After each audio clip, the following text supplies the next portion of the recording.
Baik, jadi eh, sesuai dengan pembahasan kita sebelumnya, di dalam apa namanya keilmuan dan falsafah keilmuan itu dikenal tiga istilah. Ya.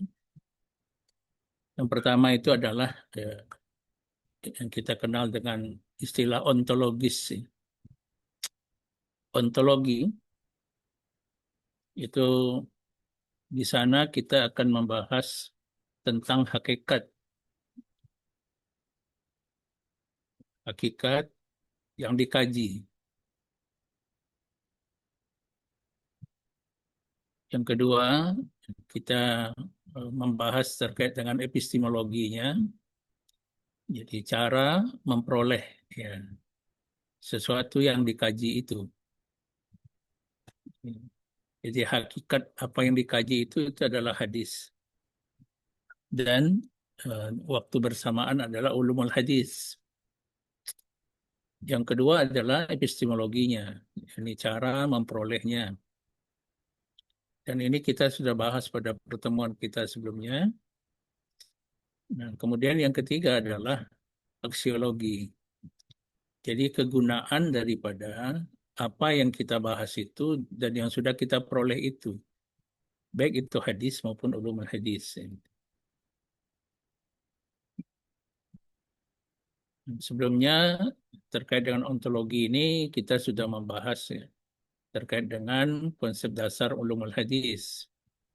Ya, kemudian kita juga sudah membahas apa itu hadis ya. Dengan sinonimnya atau muradifnya, baik itu sunnah, khabar dan asar ya.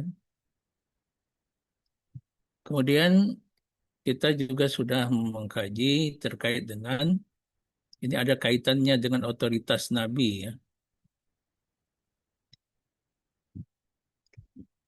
Yang nanti dari Nabi itu kita temukan ini. Jadi hadis Nabi itu kita tinjau dari segi sumbernya, dari segi bentuknya, dari segi penyandarannya, dari segi kuantitas periwayatnya, dari segi diterima dan ditolaknya, dari segi tingkatan apa level ya, kuantitas tabaqah atau level sanadnya, dan dari juga dari segi pengamalannya. Nah, di sini kita sudah membahasnya terkait dengan sumber. Ya, ada yang nabawi, ada yang qudsi, ada dari segi bentuknya, ada qauli, fi'li, dan takriri. Ada juga penyandarannya, ada marfu, mauquf, dan maqtu. Kemudian dari segi kuantitas periwayatnya, ada mutawatir, masyhur, dan ahad. Dari segi diterima dan ditolaknya, ada makbul dan mardud. Ya. Dan dari segi diamalkan atau tidaknya, ada yang ma'mul dan ghairu ma'mul. Ini apa yang kita bahas sebelumnya.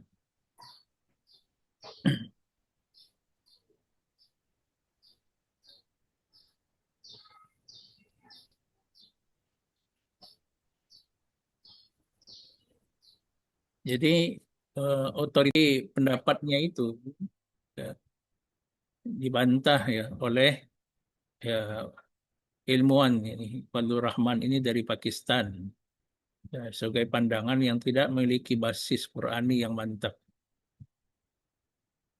Karena bagi Rahman sejak awal kehidupan Nabi di mata sahabat telah dipandang sebagai suatu paradigma keagamaan yang bersifat normatif. Jadi menurut Rahman, ya Nabi memiliki otoritas tersendiri sebagai utusan Allah Subhanahu wa taala dalam memunculkan ajaran-ajaran yang belum dikemukakan ya di dalam Al-Qur'an.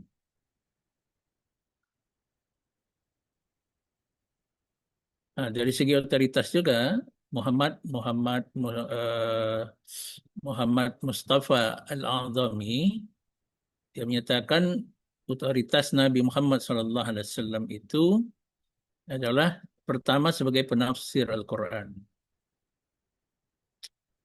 Ya, kedua sebagai pembuat hukum, ya, legislator. Ketiga sebagai teladan untuk masyarakat Muslim, jadi model for Muslim behavior yang Nabi Muhammad itu dia wajib dipatuhi oleh masyarakat.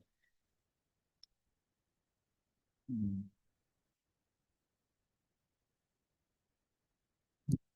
Nah, berdasarkan kepada Tesa itu, ya, jadi dia bukan hanya penafsir, ya, tapi dia juga legislator. Ya.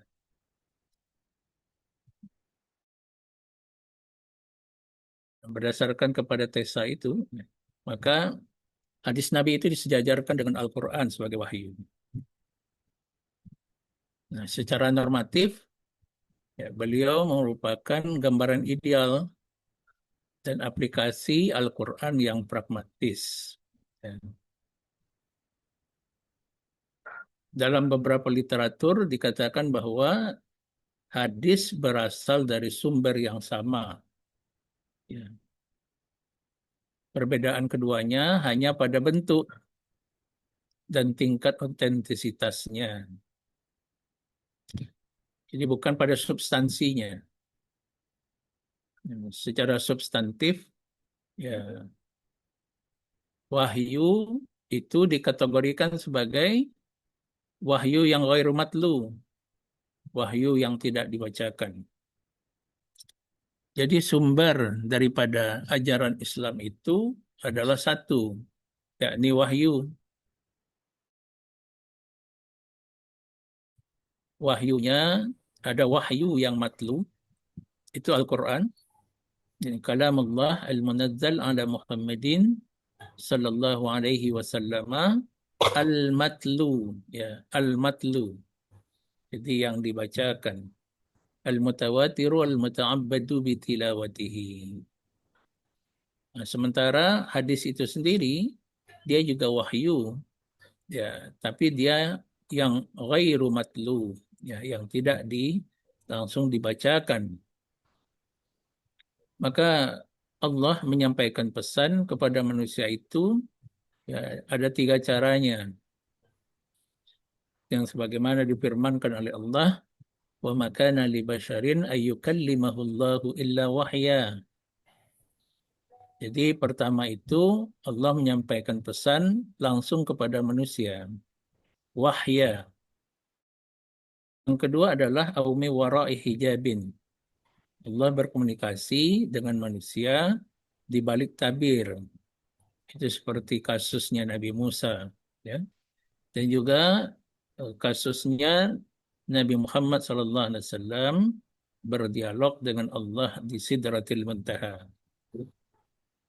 Atau cara yang ketiga, au yursila rasula, atau Allah mengutus rasul. Rasul di sini adalah ar-rasul minal malaikah. Ya, rasul dari kalangan malaikat.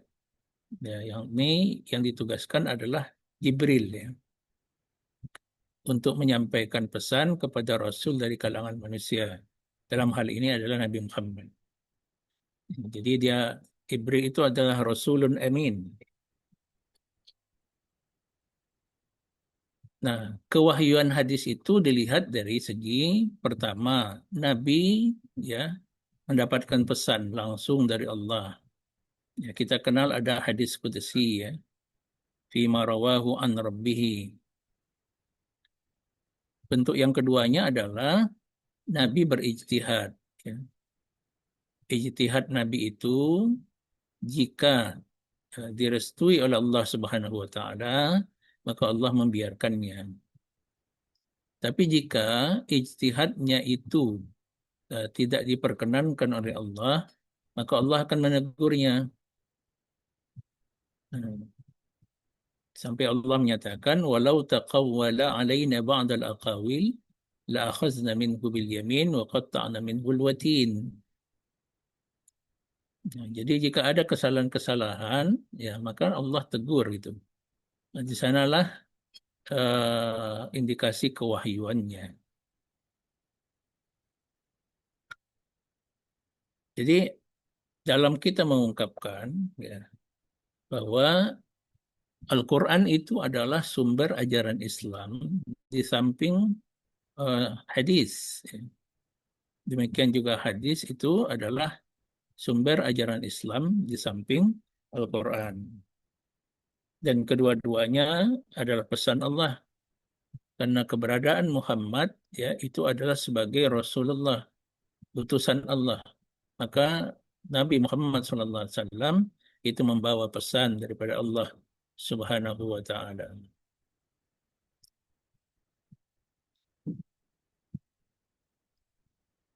Nah, ini ada Muhammad Suhdi Ismail ya. Menurut um, Muhammad Suhdi Ismail,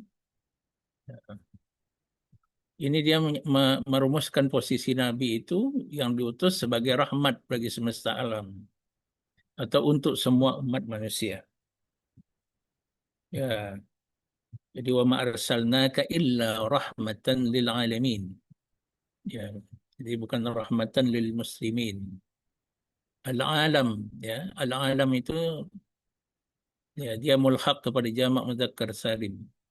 Jadi dia tidak hanya manusia, ya, termasuk semua makhluk, ya.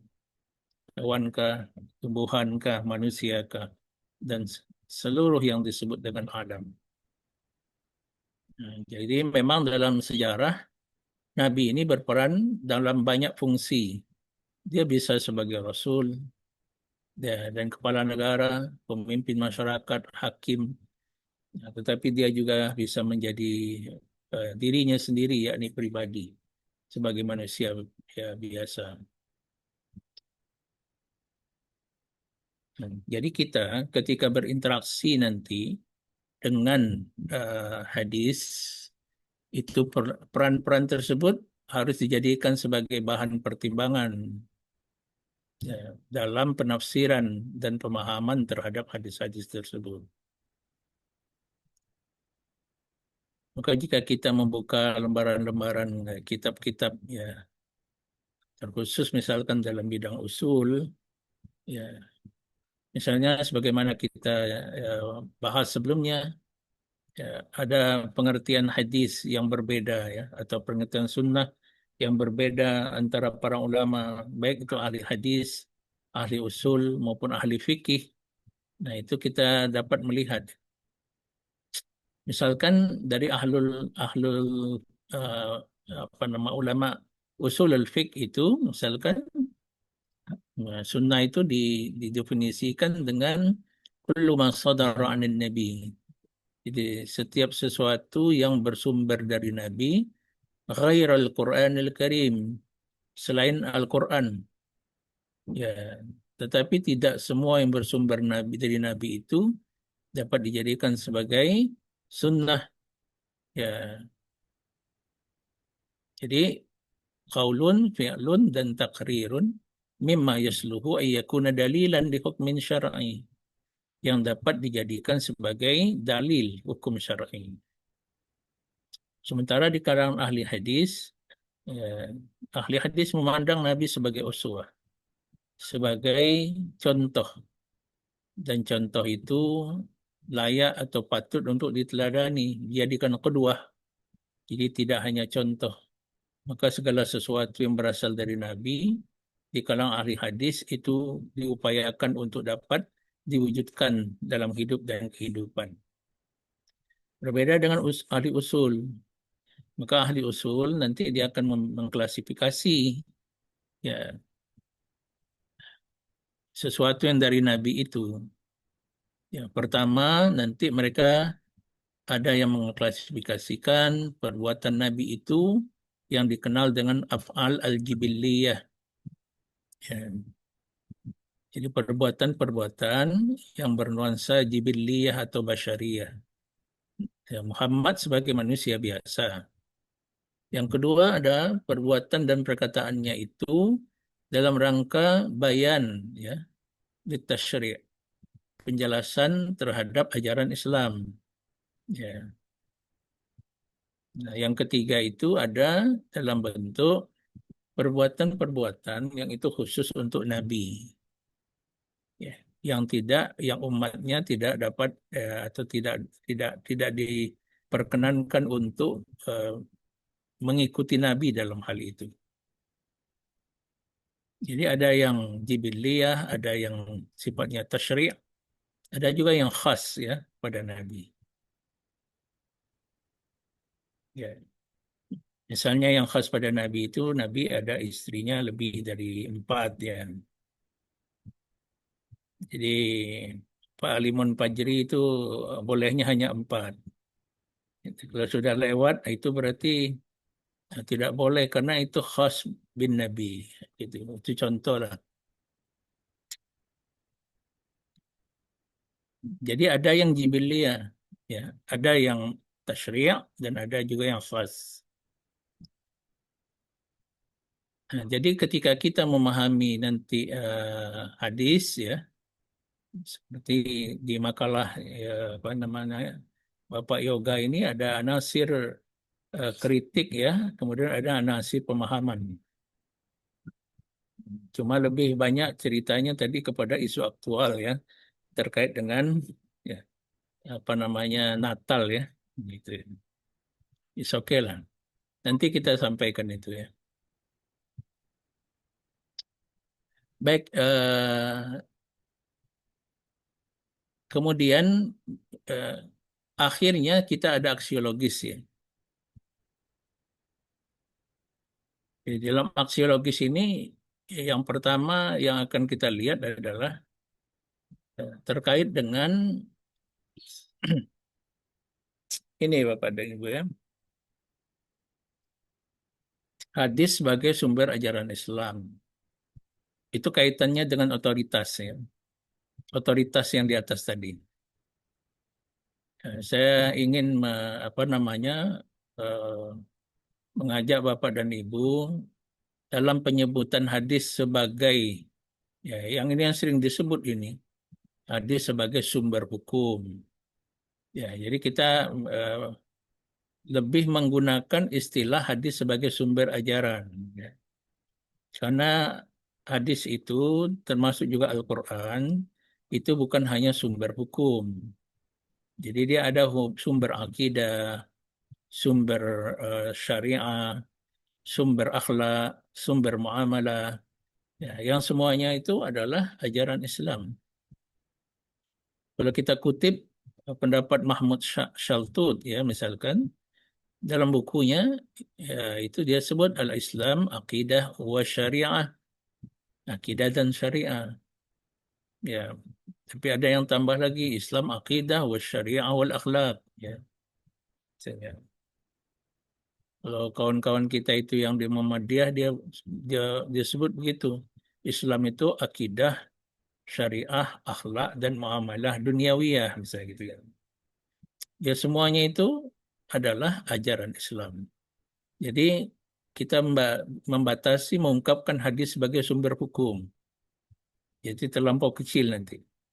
Ya, termasuklah di dalamnya hadis sebagai sumber ajaran Islam terkait dengan pendidikan. Nah, hadis sebagai sumber ajaran ini ada kaitannya dengan otoritas ya, otoritas Nabi ya. Nabi sebagai Rasulullah utusan Allah Subhanahu wa taala. Pertama ya, dari itu maka kedudukan dari segi sumber, kedudukan hadis itu adalah sumber ajaran Islam di samping Al-Quran. Dalam masa bersamaan, Al-Quran pun adalah sumber ajaran Islam di samping hadis. Ya, kedua-duanya adalah wahyu. Satu wahyu matlu dan satu lagi wahyu ghairu matlu. Nah, dari kedudukan itu tentu dia ada fungsi. Yang pertama adalah ya, Al-Quran itu Bapak dan Ibu dia adalah lafaz ya. Al-alfaz yang kita lihat itu. Yang lafaz yang dari lafaz itu ada makna. Jadi lafaz itu ya dalam bahasa Arab kita dapat klasifikasikan kepada empat. Ya.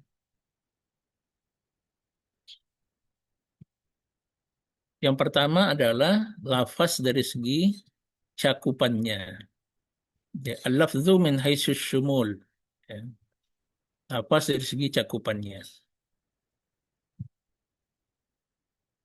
Nah, dari segi cakupannya ini, ya hadis dapat kita lafaz itu dapat diklasifikasikan pada ya, pertama al-am dan al-khas. Dan al-khas itu dapat diklasifikasikan pada al-mutlaq wal muqayyad. Nah, klasifikasi kedua, ya, lafaz itu dapat dibagi kepada dari segi penggunaannya min haitsu isti'malihi. Penggunaannya. Ini adalah diklasifikasikan pada dua. Pertama adalah al-haqiqi dan kedua adalah al-majazi.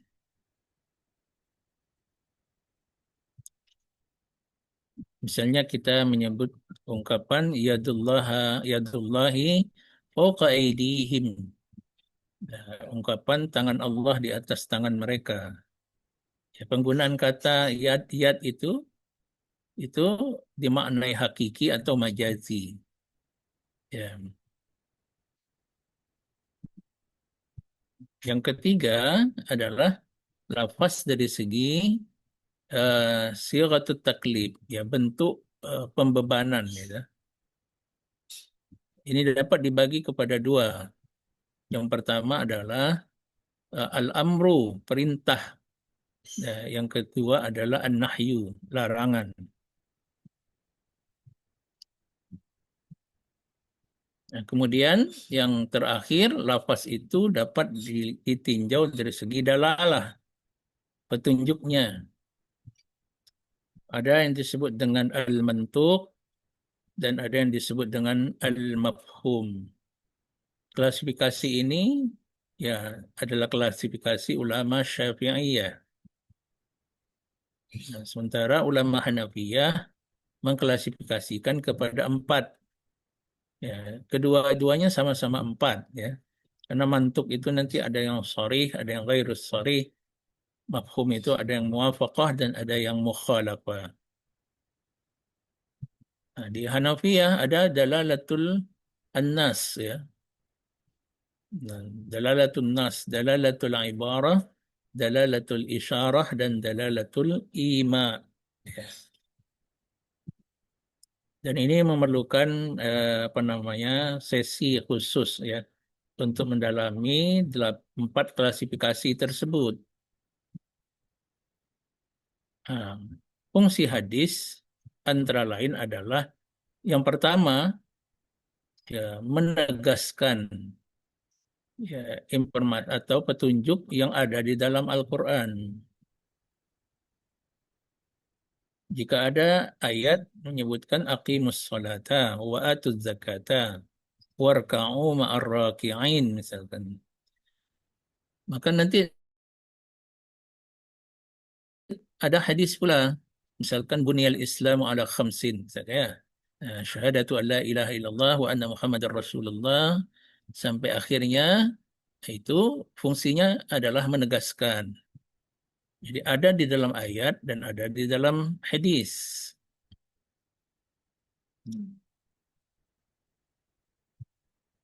Nah, ada fungsi yang lain, yakni sebagai bayan. Nah, inilah bayan dari yang keempat kriteria tadi. Ya.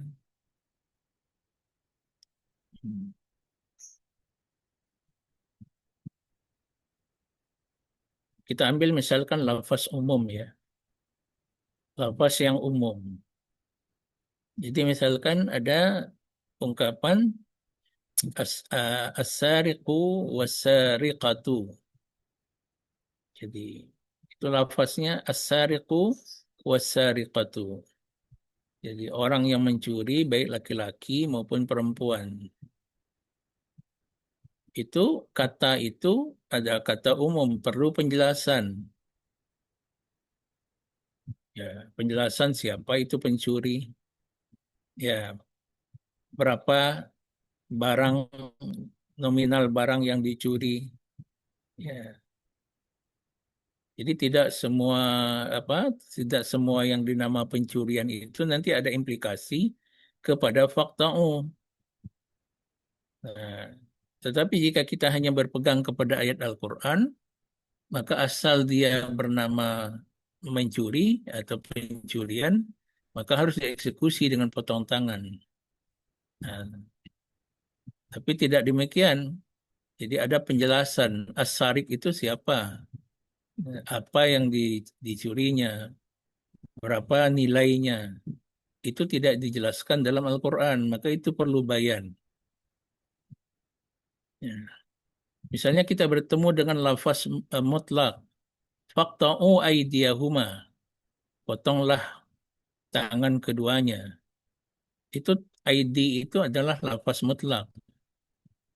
Ya, sebagaimana kita ketahui, lafaz ID, yadun itu dia dari ujung jari sampai ke pangkal lengan. Itu tangan.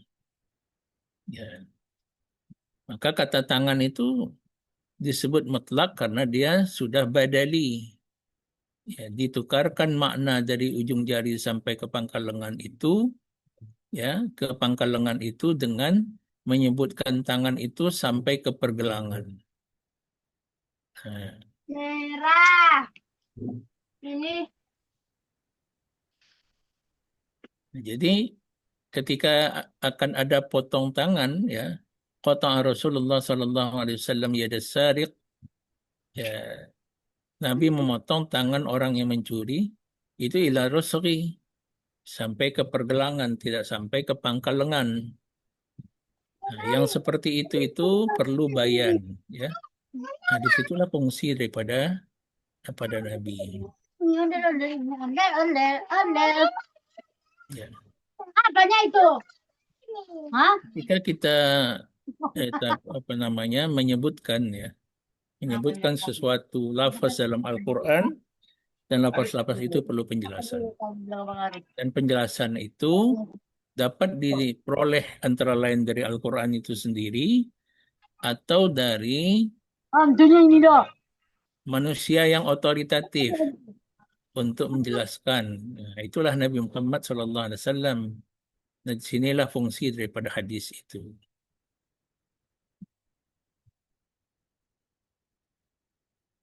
Nah, maka bapak-bapak dan ibu-ibu, saudara, ya, dalam kita berinteraksi dengan hadis itu, sesudah kita melakukan, ya, validitas daripada hadis itu, ya, validitasnya dalam bentuk melakukan penelusurannya seperti kemarin.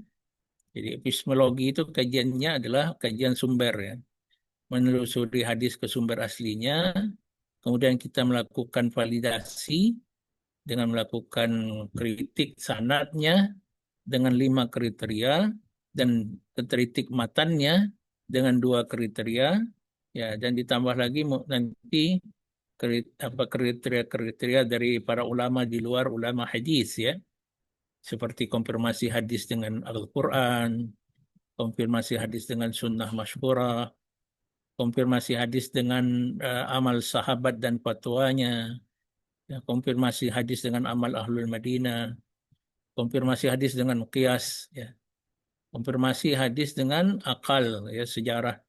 Nah, banyak kriteria-kriteria yang dimunculkan di luar ulama hadis, ya. Nanti pembahasan itu perlu kajian tersendiri. Ya. Hasilnya nanti kita memperoleh hadis pertama, ada hadis dalam kategori makbul yang dapat diterima, dan ada yang dalam kategori mardud yang ditolak. Nah, hadis-hadis yang beginilah nanti yang akan kita pahami. Nah, dalam memahami hadis itu nanti ada 3 hal yang perlu kita perhatikan. Ya. Yang pertama adalah sumber. Ya. Jadi sumber pemahaman hadis itu yang pertama adalah teks, ya, nas. memahami hadis berdasarkan kepada teks itu, ya caranya maka disebut dengan tekstual. Ya, jadi memahami hadis sesuai dengan makna teks ya yang ada di dalam kamus. Tentu kamusnya kamus berbahasa Arab. Sebelumnya kita sudah memberikan contoh. Ya, misalkan kita bertemu dengan hadis ad-dinu an-nasihatu ya. Ad-dinu an-nasihatu. Agama adalah nasihat. Ya, jadi kalau kita gunakan terjemah Indonesianya, agama adalah nasihat. Tetapi makna itu eh, nampaknya kurang relevan ya ketika kita rujuk kepada kamus ketika digunakan dalam hadis itu. Karena nanti Nabi ditanya itu, kulna liman. Ya Rasulullah, untuk siapa nasihat itu? Ya. Nanti dijawab oleh Nabi, kulna liman. Jawabnya, lillahi, untuk Allah. Ya, jadi masa nasihatnya untuk Allah, untuk Rasul, untuk pemimpin dan orang Islam secara keumum. Rupanya kata an-nasahah itu dalam kamus didapati artinya diddul ghasyasah, ya antonim daripada al-ghasyasah, kecurangan. Maka ad-din an-nasihah itu dimaknai dengan agama adalah kesetiaan. Ya, jadi agama adalah kesetiaan. Kesetiaannya kepada siapa? Ya, kesetiaannya kepada Allah.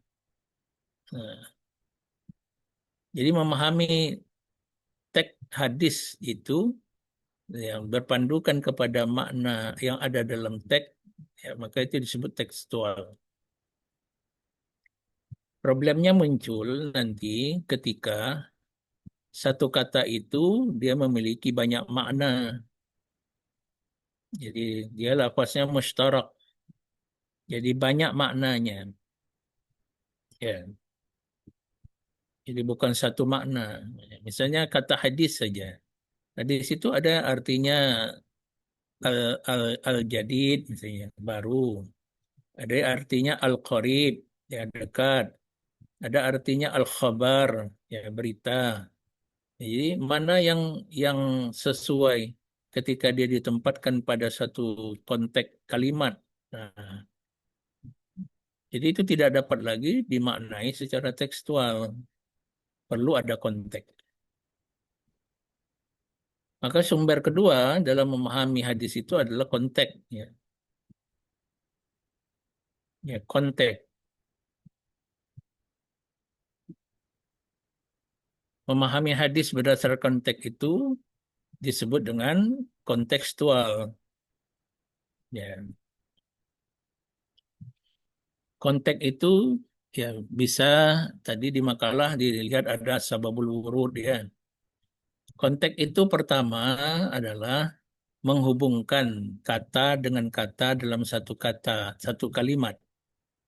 Ya, jadi ada kata dengan kata lain dikorelasikan. Dalam bahasa ulumul Quran atau ini dikenal dengan munasabah. Jadi satu kata dengan kata yang lain itu dihubungkan sehingga memberikan makna.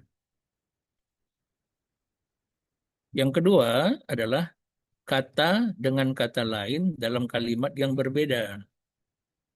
Jadi ada kata, kata lain, tapi kalimatnya berbeda. Nah, itu juga dikenal dengan konteks. Ya.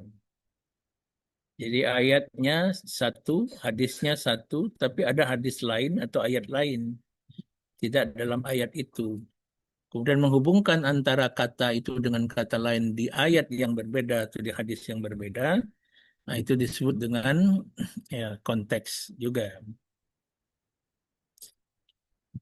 Nah, yang ketiga, konteks itu dipahami dengan ya asbabul wurud, di latar belakang kemunculan daripada hadis itu. Ya, Kemudian yang keempat, konteks itu ya dipahami dengan latar historis. Ya. Jadi situasi dan kondisi ya ketika terjadi hadis itu muncul. Tapi dia tidak menjadi latar belakang langsung. Ya, kalau dia menjadi latar belakang daripada kemunculan hadis itu namanya sababul wurud. Ya, kalau ini tidak. Nah, di keadaan ketika itu kemudian hadis ini muncul. Ya. Nah, memahami hadis dengan memperhatikan aspek-aspek tersebut itu disebut dengan kontekstual. Ya. Nah, nah, ketika kita melakukan pemahaman terhadap hadis itu, dia ada dua metode ya yang besar ya. Pertama namanya metode tahlili. Ya, yang kedua ada namanya metode maudhu'i. Jadi satu tahlili, dua maudhu'i. Dan di dalam tahlili itu ada yang ijmali dan ada yang muqaranah. Ya, jadi ada yang ijmali dan ada yang muqaran.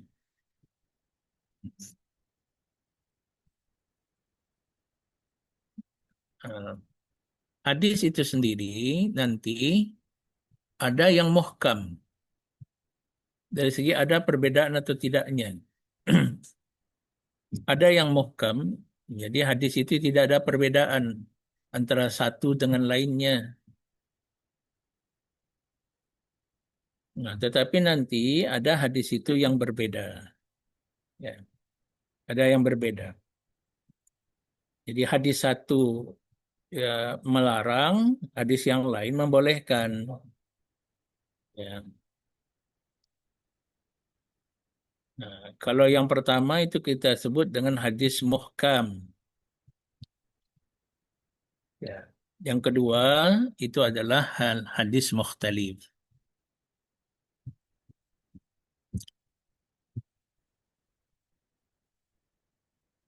Nah, kalau muhkam, sesudah selesai kita melakukan kritik sanad dan matan, dan didapati hadisnya sahih, dhaif atau hasan, kita dapat langsung untuk memahaminya ya,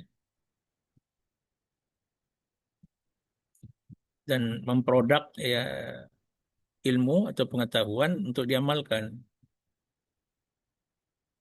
Tapi jika hadisnya mukhtalif, ya, hadis mukhtalif ini adalah al-hadisanil maqbulani. Ada dua hadis minimal yang kedua-duanya berstatus makbul, diterima, dan keduanya berbeda atau bertentangan, muta'aridani, tapi pertentangan itu secara zahir. Nah, dan pertentangan ya itu dapat diselesaikan. Nah, penyelesaiannya baik dengan kompromi atau tidak kompromi. Nah, di sini nanti ada dua pendapat besar ya dalam menyelesaikan hadis mukhtalif itu. Pertama adalah yang dikemukakan oleh Al-Imam Abu Hanifah. Yang kedua yang dikemukakan oleh Al-Imam Asy-Syafi'i. Di samping juga nanti ada Al-Imam Malik dan Imam Ahmad. Tapi dua ini yang besar ya, yang sering terjadi perbedaan.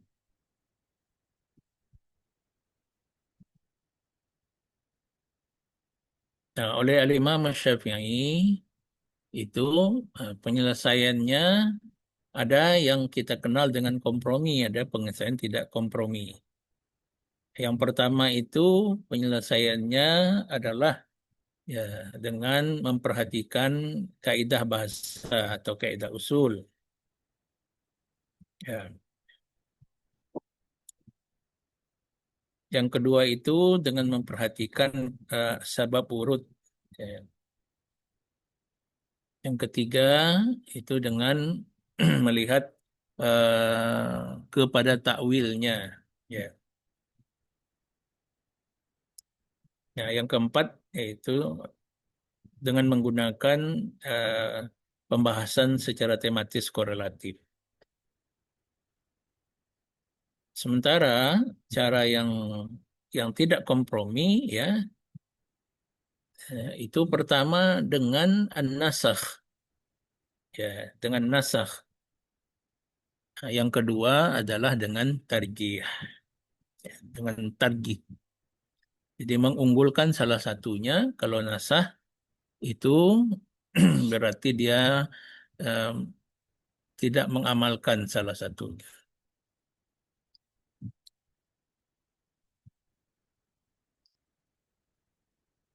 Nah, terkait dengan itu juga, ya, pembahasan terkait dengan mukhtaliful hadis ini adalah ya terkait dengan hadis-hadis tanawwu'ul ibadah.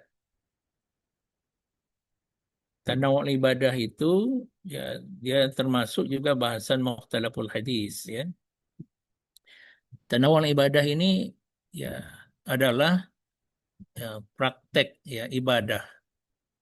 Ya, praktek ibadah yang diamalkan oleh Nabi atau diajarkan oleh Nabi. Ya, praktek ibadah yang diamalkan atau diajarkan oleh Nabi. Pertama dia diamalkan dan atau diajarkan, tetapi antara satu dan lainnya itu ada perbedaan. Ya, ada perbedaan. Sehingga itu dapat menimbulkan ya kebingungan yang mana yang mau diambil. Misalnya bapak-bapak dan ibu-ibu, kalau kita di Ramadan itu ya kalau riwayat Aisyah Ummul Mukminin itu menyatakan ya, ketika ditanya kaifa kana salatun Nabi sallallahu alaihi wasallam di Ramadan, bagaimana Nabi itu salatnya di bulan Ramadan? Aisyah menjawab, maka Rasulullah sallallahu alaihi wasallam yazidu fi Ramadan. Nabi tidak pernah menambah dalam Ramadan itu melebihi 11 rakaat. Dia salat 4, yusalli arba'an, la tas'al an husnihinna wa tulihinna. Jangan tanyakan indahnya dan panjangnya. Kemudian dia salat lagi 4. Nah, jangan tanyakan indah dan pandang dan indahnya dan panjangnya. Berarti salatnya 4-4. Summa yusalli salasan. Yutiru biha. Dia witir dengannya. Tapi dalam prakteknya ada juga yang mengamalkan 8 juga, tapi 2-2, tidak 4-4. Ya. Karena didasarkan kepada salatul laili masna masna. Wa idza khasyiya ahadakumus subhu ya wal yutir biwahidah. Ya. Wal yusalli raq'ah tutiru biha. Di sini ada dua nanti yang berbeda kan. Hmm. Begitu juga Bapak dan Ibu, kita kalau iftitah itu ada yang membaca Allahumma ba'id, ada yang membaca wajah tu. Ya. Kalau ruku ada yang membaca subhanakallahumma wa bihamdika Allahumma firli. Ada yang membaca subuhun kudusun rabbuna wa rabbul malaikati war ruh. Ada juga yang membaca subhana rabbil azimi. Ada juga yang membaca subhana rabbil azimi wa bihamdi. Nah, itu praktek atau yang diajarkan Nabi antara satu dan lainnya ada perbedaan. Nah, maka kalau Al-Imam Syafi'i dan menghadapi ini, beliau mengungkapkan kaidah ini termasuk kepada ya al-ikhtilaf min jihatil mubah. Dia berbeda, tetapi semuanya boleh diamalkan. Tinggal nanti yang mengamalkannya itu memilih, ya memilih. Tapi tidak menyalahkan. Ya, ada yang membaca Fatihahnya dengan disirkan misalnya. Karena berpegang dengan riwayat Anas. Ya. Salaitu khalfa Nabi sallallahu alaihi wasallam wa Abi Bakr wa Umar wa Utsman, fakanu yastaftihuna al-qira'ata bilhamdilillah. Nah, tapi didapati juga ya riwayat Abu Hurairah. Ya, dia yabda'una al-qira'ata bi bismillah.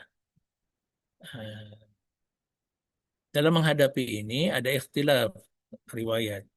Nah, karena dia termasuk kategori hadis muhtadif, maka yang perlu diperhatikan adalah apakah kedua hadis itu kedua-duanya sama-sama sahih. Ya, jadi tidak mempertentangkan sahih dengan yang dhaif. Ya, kedua-duanya sama-sama sahih. Nah, maka jika keduanya sama-sama sahih nanti tinggal dilihat ya mau menggunakan kaidah bahasa, mau menggunakan apa namanya asbabul wurud, menggunakan tematis korelatif, mau menggunakan takwil, ya itu disilakan kepada ijtihadnya. Tetapi ya, ke semuanya itu termasuk perkara yang dimubahkan.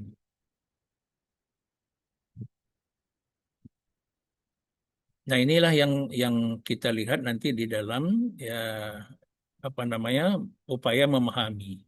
Dan di dalam memahami itu nanti ada yang ketiga ya, yang kita kenal dengan pendekatan.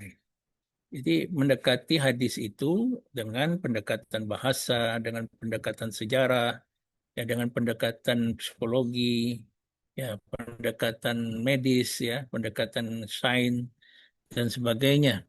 Ya, dalam rangka mendukung pemahaman.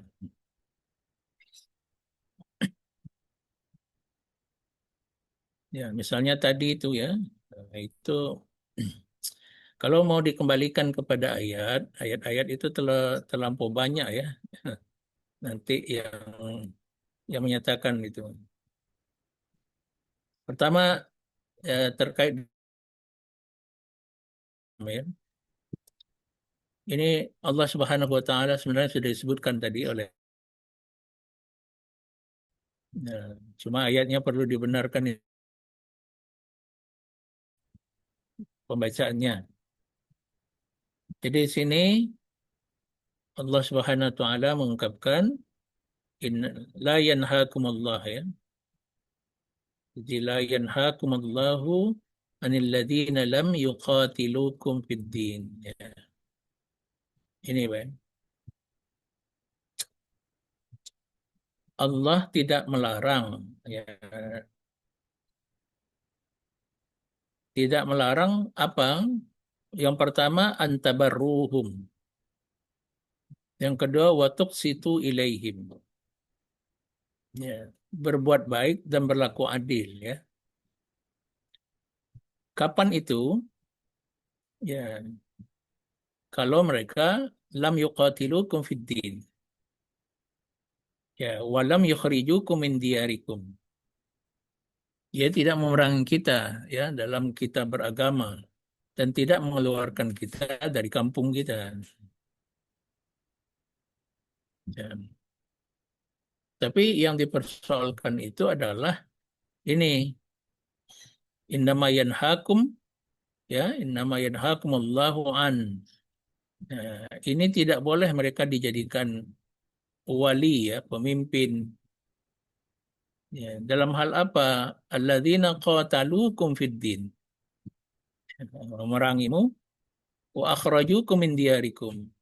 Mengeluarkan kamu dari kampungmu dan terang-terangan mengeluarkanmu. Seperti orang-orang yang Yahudi terhadap ya saudara kita di Palestina itu. Itu zaharu ala ikhrajikum yang begini-begini ini ya dilarang untuk antawallauhum. Ya, wa may yatawallahum fa ulaika humudz zalimun. Ya, kemudian ya memang ada ungkapan bahwa ya itu ayat yang di Maryam ya, yang Pak Quraisy juga menyebutkan itu. Wassalamu alayya, ini ungkapan Nabi Isa ketika dia masih di dalam Al-Mahdi. Salah satu yang diungkap oleh Nabi Isa itu adalah wa yukallimun nasa fil mahdi itu wassalamu alayya, keselamatanlah buatku yauma wulidtu wa yauma amutu wa yauma ub'atsu hayya, pada tiga keadaan itu. Ini dikesankan bahwa boleh mengucapkan selamat ya. Di dalam agama kita itu ada namanya apa namanya syaddu zari'ah ya. ada sesuatu yang harus dicegah sebelum terjadinya sesuatu yang membahayakan. Jadi, eh, saudara-saudara kita di Nasrani itu memahami keberadaan Nabi Isa itu tidak seperti yang kita pahami. Sebenarnya memperingati apa namanya kelahiran Isa, kita lebih berhak untuk memperingatinya, ya, karena teks kita menyatakan begitu. Cuma pemahaman mereka terhadap itu berbeda dengan yang kita pahami. Nah, maka dari itu, ya, misalkan ulama seperti Hamka itu ya, memandang itu, karena itu ditegaskan juga dalam Al-Quran pemahaman Nasrani terhadap keberadaan Isa ya, yang berbeda dengan pemahaman yang kita pahami. Maka dari itu kita punya satu ayat yang pemungkas itu ya. Lan tardu ankal yahud walan nasara hatta tattabi'a millatahum. Itu jelas itu. Yang hatta tattabi'a millatahum. Maka dari itu pesannya tadi sudah disampaikan itu. Tadi ada hadis ya yang sudah disampaikan. La tabda'ul yahuda walan nasara bis salam. Wa idza laqitum ya, fa idza laqitum ahadahum fi tariqin fattaruhu ila diyaqihi. Karena ritualnya itu bukanlah hanya ritual sosial ya, tapi sudah menyangkut ritual keberagamaan ya. Maka ayat pamungkasnya adalah lakum dinukum waliyadin. Nah, ditambah lagi tadi sudah diungkapkan juga oleh eh, Bapak Ibu sebelumnya, ini hadisnya ya. Man tasyabbaha biqaumin fahuwa minhum. Nah, sebenarnya ya pada masa Pak Harto pun sudah ada begitu. Jadi orang-orang yang menjadi pejabat itu kan dia bisa mendelegasikan ya, mendelegasikan dalam kegiatan itu. Misalkan Menteri Agama itu kan dia ada Direktorat Jenderal ya, Direktorat Jenderal Bimbingan Masyarakat Kristen ya, baik Katolik maupun Protestan, bimbingan masyarakat Buddha, bimbingan masyarakat Hindu ya, itu ada di Kementerian Agama dan bisa ditugaskan untuk itu ya. Nah, jadi apa namanya ya, tetapi yang kita tidak boleh, yang diingatkan itu adalah yang ini ya, ini ada tadi yang sudah dibaca Ibu Rashidah ya. Wala tasubbul ladzina yad'una min dunillah. Janganlah kamu mencaci orang-orang yang mereka itu yad'una min dunillah. Mereka bermohon kepada selain Allah. Ya, jadi jangan dicaci itu orang Kristen, Buddha, Hindu dan sebagainya. Yang dikhawatirkan itu adalah ma'al ya, akibat dari itu. Nanti mereka mencaci Allah. Ya, wa yasubbullaha. Nah, itu namanya syadduz zari'ah. Jadi lakum dinukum, mereka mengamalkan agamanya disilakan, apalagi di Indonesia ada pasal 29 itu yang menjamin lakum dinukum waliyadin. Tetapi jika itu terkait dengan persoalan agama, ya persoalan keberagamaannya, maka perlu membatasi diri. Tetapi tidak mencaci. Karena dikhawatirkan kalau kita mencaci, nanti mereka mencaci Allah pula. Fayasubballaha ya aduan bighairi ilmin. Ya, tanpa ilmu.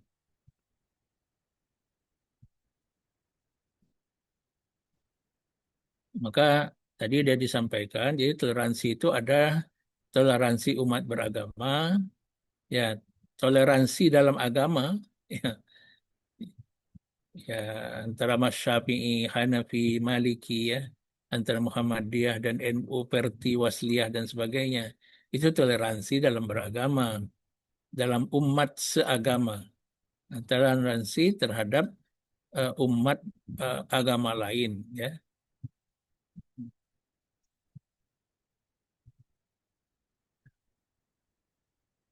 Nah, mungkin itulah Bapak dan Ibu ya. Masalah tadi itu ada hoax-hoax ya. Itu ada iyakum wal kizba ya. Iyakum wal kizba fa innal kizba yahdi ilal fujur wal fujur yahdi ilal nar. Jauhilah berbohong ya. Ya. Itu masuk juga ayatul munafiqi salasun ya dan sebagainya itu. Bapak dan Ibu boleh juga tengok itu ada peraturan yang terkait ya. Yaitu keterbukaan informasi publik, informasi dan transaksi elektronik ya, pelayanan publik, pelindungan data pribadi dan juga pers. Kalau kita hidup di Indonesia. Ya. Kemudian isu apa tadi itu? Isu eh, banyak artis ya, biarkan saja lah. Ya, Itu kan artis cuma ya, Pak. cuma kita sebagai tadi sering disebut ya sebagai ilmuwan. Ya, mungkin dalam pertemuan sebelum kita kita sudah sampaikan juga. Ya, kalau counter itu terbaik kita melakukan seperti yang dilakukan oleh orang. Dia berargumen dengan Al-Quran, dia tidak terima hadis, ya kita argumen dengan Al-Quran. Dia berargumen dengan Al-Quran dan hadis, dia tidak menemukan dia tidak mau pakai itu, ya kita tidak pakai itu, ya gunakan ini.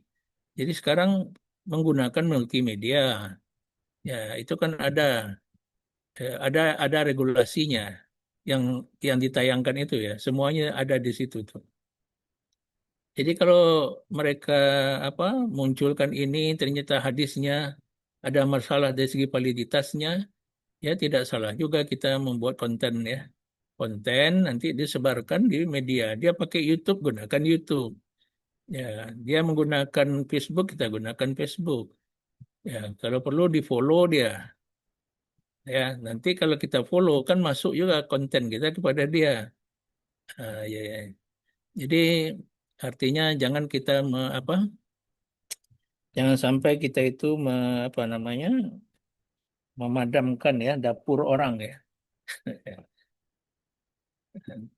Dapur orang biarkan hidup, tapi kita benarkan sebagai ilmuwan ya buat aja kok kreat kontennya, nanti follow dia di Instagramnya, follow dia di Facebooknya, kemudian di share konten kita itu, kan kontennya nggak perlu banyak-banyak itu, ya paling-paling 5 menit udah banyak itu. Menjelaskan saja ini hadisnya kualitasnya sahih, ini hadisnya kualitasnya hasan, dhaif. Nah, ini hadisnya kualitasnya sahih, tapi tauhidnya tidak lagi diamalkan, misalnya gitu kan. Misalnya ini hadisnya sudah mansukh, hadisnya sahih, tapi karena dia sudah mansukh tidak diamalkan. Nah, mungkin dia tahunya ini hadisnya sahih tapi belum mansukh gitu. Misalnya begitu. Nah, diberikan penjelasan. Ya, kalau kalau dia gunakan multimedia, kita ada Instagram dia sampaikan ya lewat Instagramnya. Tidak apa-apa di follow nanti. Kalau kita follow konten kita akan masuk ke dia itu ininya. Ya. Jadi gunakanlah apa yang mereka gunakan. Dan kita bersyukur ya mereka ya misalkan dia punya follower sampai 5 juta ya. Kemudian dia bisa mempengaruhi orang. Cuma materi dia yang mempengaruhi orang itu perlu dikoreksi jika tidak benar. Ya cukup kita sampaikan ya. Ya, kemudian membuatlah konten-konten yang juga dapat meluruskan pemahaman. Ya. Mungkin juga dia terinspirasi dengan balighu anni walau ayat gitu ya. Ya, tapi pemahaman dia terhadap ayat itu perlu kita bantu. Ya, jadi eh, tidak menjustifikasi kesalahannya saja, tapi juga kita membantunya. Mungkin itu saja Bapak-bapak dan Ibu-ibu. Karena kita ini apa ya? Kita ini online ya. Jadi nanti eh, kita tidak ada ujian tertulis ya. Tapi nanti ada satu portofolio yang Bapak dan Ibu perlu buat ya. Kita akan sampaikan nanti kepada Bapak dan Ibu. Eh, apa namanya untuk diserahkan eh, kepada apa kita nanti saya akan kirimkan apa itu yang perlu dibuat kemudian dikirim ke email ya ya ke Baik, email. Pak. Berikut nanti ada apa nama apa yang mau dibuat dan begitu cara-caranya akan kita sampaikan nanti dalam file itu. Mungkin itu saja Bapak dan Ibu. Ya akhirnya ya bacalah yang terbaik yang sudah dilihat ya. Izin Pak, Kemudian tulislah yang terbaik yang sudah dibaca. Ya, Membaca Pak. ini ingin membaca bertanya Pak. tertulis dan alam ya. Bentar, Pak Ya. Rocky. Membaca tertulis dan yang dibaca di alam. Ya, termasuk begini, ada yang bertanya ya, ada yang menjawab, ya itu nampak ininya ya. Itu dibaca juga itu. Ya, Oh, dipelajari gitu ya, masalahnya Pak ya? gitu ya. Dan Baik, Pak. sebagainya dibaca yang terjadi dalam proses ini. Kemudian itu ditulis. Al ilmu saidun wal kitabatu qaiduhu. Ilmu itu adalah buruan dan tulisan itu adalah pengikatnya. Qayyid suyudaka bil hibalil wathiqah. Jadi diikat buruan kita itu dengan tali yang sangat kokoh. Antara talinya adalah itu tulisan. Nah, sesudah itu wahfaz ma katabta. Pelihara apa yang sudah kita tulis itu. Dipelihara itu pertama yang terpenting fil qalbi, di dalam jantung kita. Jantung itu ada dua kerjanya. Pertama adalah ta'qilun, yang kedua adalah tafqahun. Jadi ta'akul itu selalu ditunjukkan ke kepala, sebenarnya itu kerja jantung. Ya, nanti di ayat Al-Qur'an itu bisa tengok. Ya, qulubun itu la ya'qilun dan la yafqahun. Dan terakhir adalah apa yang sudah kita dapatkan ini ya seupaya mungkin dapat diamalkan. Amin. Ya, insya Nah, Allah. ilmu itu ada dua. Namanya satu ilmu kasbi, yang kedua ilmu laduni. Kasbi itu ya seperti sekarang ini yang kita belajar ini ya.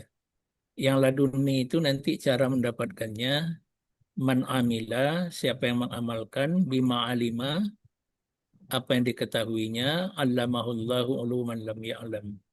Allah akan mengajarkan padanya ilmu yang belum dia ketahui.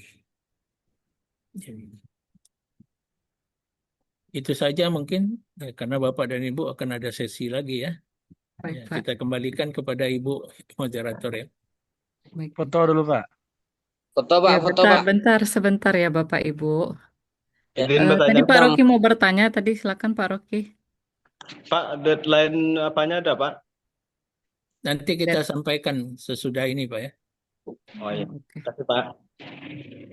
oke, oke. Baik, Bapak Ibu, Alhamdulillah kita telah sampai di penghujung kegiatan pagi ini. Saya mengucapkan terima kasih kepada Pak dosen atas ilmu dan wawasannya yang telah disampaikan kepada kita semua. Dan saya juga mengucapkan terima kasih kepada Bapak Ibu semua yang sudah sepenuh hati untuk hadir pada perkuliahan hari ini. Eh, Mungkin saya sebagai moderator mohon maaf Bapak Ibu jika ada kesalahan dalam memandu tadi. Ditutup aja dulu ya Pak ya.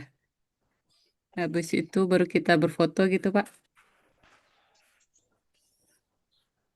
Ya Pak. Berfoto bersama. Baik, mari kita tutup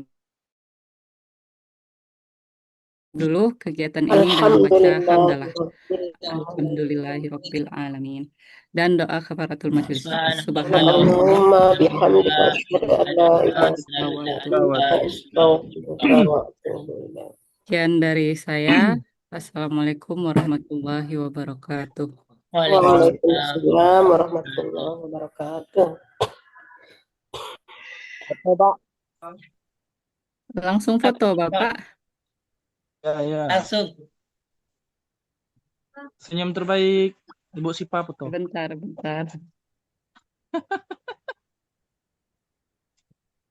Satu.